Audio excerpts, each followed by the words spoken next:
Hallelujah. Praise the Lord. खुदावंद आप सबको बड़ी बरकत और बड़ी ब्लेसिंग मिली। और जब मैं वो प्रेयर कर रहा था, जब मैं साथ में परमेश्वर के वचन और उसके कलाम को पढ़ रहा था, तो उस वचन के ज़रिए परमेश्वर की आत्मा ने, और जो मैं प्रेयर कर रहा था, उस प्रेयर के ज़रिए परमेश्वर की आत्मा ने मेरे साथ बात की। और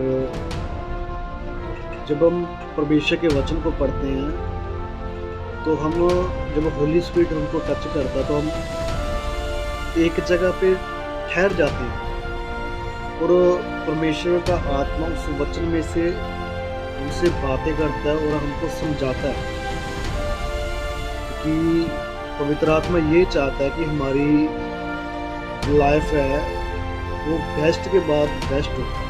और जब आप बाइबल को रीड करते हो, जब आप एक जगह पे ठहर जाओ और होली स्पिरिट आपको गाइड करने लग जाए, वचन में से कुछ समझाने लग जाए, तो आप ये जान लो कि आप उस वचन के द्वारा आज तो ब्लेसिंग ले ही रहे हो, और आने वाले समय में परमेश्वर का आत्मा आपको कुछ बड़ी बरकत देने देगा।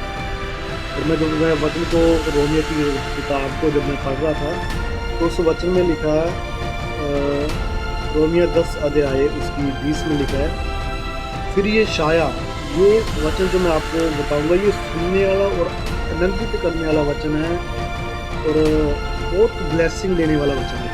तो सुनना आप इस वचन को। यशायाह 10 उसकी 20 में लिखा है, फिर यशायाह बड़े हियाव के साथ कहता है, जो मुझे नहीं ढूंढते थे उन्होंने मुझे पा लिया, और जो मुझे पूछते भी ना थे उन पर मैं प्रगट हो गया। आमीन। और ये वचन हमें ये सिखाता है कि वो जिस पर दया करना चाहे उस पर दया करता है, और जिसको चाहे वह कठोर भी कर देता है।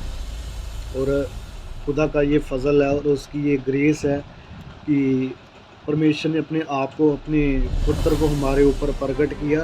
जब बाइबल में लिखा है, जब हम अंधकार में थे तो परमेश्वर ने अपनी अद्भुत और प्रिय ज्योति में हमको बुलाया और हमको विजनों से भरा, और हमारे आने वाली समय को परमेश्वर ने हमें बताया और बुलाहट को प्रकट किया कि हर एक आदमी का इस जीवन में क्या काम है और उसने उस मकसद को पूरा करके कहाँ जाना है।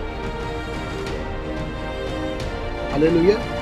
तो कभी कभी हमको लाइफ में रुक कर देखना चाहिए कि हम परमेश्वर में उस अद्भुत ब्लेसिंग में हैं, अद्भुत रीति में उसमें चल रहे हैं या नहीं चल रहे। और मेरे को ये मालूम है, मैंने बहुत टाइम बाद अब ये वीडियो, ये क्लिप डालने वाला हूँ, और बहुत सारे जो लोग हैं जो परमेश्वर के वचन को मांगते हैं, वो वचन के जरिए ब्लेसिंग लेते हैं। और वचन ही है जो आदमी शब्द है, शब्द परमेश्वर के संग है और शब्द ही परमेश्वर है, और उसी वचन ने हमारे बीच में डेरा किया। हालेलुया।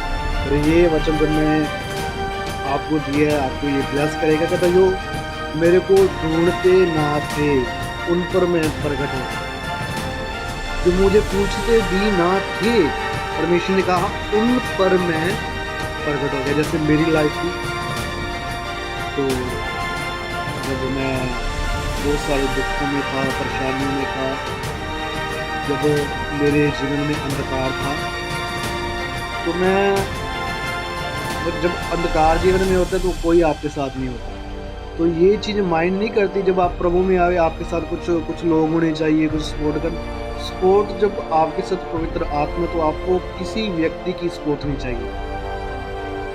हालेलुया। जब हम अंधकार में थे, कुछ लोग खुदा को अंधकार में पुकारते, कुछ नहीं पुकारते, कुछ परमेश्वर के विरोधी भी बन जाते हैं। कुछ बाइबल में लिखा, मूर्ख ने अपने मन में कहा कि परमेश्वर है ही नहीं।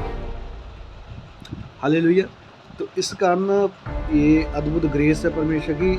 जब मैं दुखों में था, परेशानियों में था, परमेश्वर ने अपने आप को मेरे ऊपर प्रकट कर दिया। तो आज उसके नाम से जब हम प्रचार करते हैं, हमको किसी भी चीज़ का खौफ नहीं है, किसी भी चीज़ का कोई डर नहीं है। क्योंकि परमेश्वर ने हमको डर की आत्मा नहीं दी, बाइबल में लिखा है परमेश्वर ने हमको ताकत की आत्मा दी है। परमेश्वर ने हमको डर का आत्मा नहीं दिया। हालेलुया। तो बाइबल ये सिखाती है कि जब हम निर्बल होते हैं तब हम बलवंत होते हैं। ऐसा नहीं होता कि मसीह लोगों के जीवन में दुख नहीं आता, वो आता है। जब वो दुख आता है तो वो बाइबल में लिखा है जो क्लेश आता है तो हमारी बड़ी महिमा प्रकट करता है। हालेलुया। जो आप जिस दिन समझ गए ना हम कौन हैं और हम कब चुने गए हैं, अब नहीं चुने गए। बाइबल में लिखा है उत्पत्ति से पहले चुने गए हैं, जब आकाश नहीं था, जब कुछ बना भी नहीं था, तो परमेश्वर ने अपनी महिमा के लिए अपने उस बर्तन को चुन लिया जो परमेश्वर ने महिमा के लिए रखा हुआ था। बाइबल में लिखा है उसने पहले से हमको चुन लिया कि अपनी महिमा को हम में प्रकट करे। कहता जो लोग ढूंढते भी ना थे उन पर मैं प्रकट हो गया। तो आप खुशियाँ मनाओ कि परमेश्वर आपके ऊपर, प्रभु यीशु मसीह आपके ऊपर, उसकी शिक्षा, उसकी अद्भुत चीज़ें आपके ऊपर प्रकट होगी। खुदा का आत्मा इस वचन के द्वारा आपको बड़ी ब्लेसिंग दे और आपके परिवारों में काम करे, आपकी ज़िंदगी में काम करे। प्रभु यीशु नासरी के नाम से आमीन।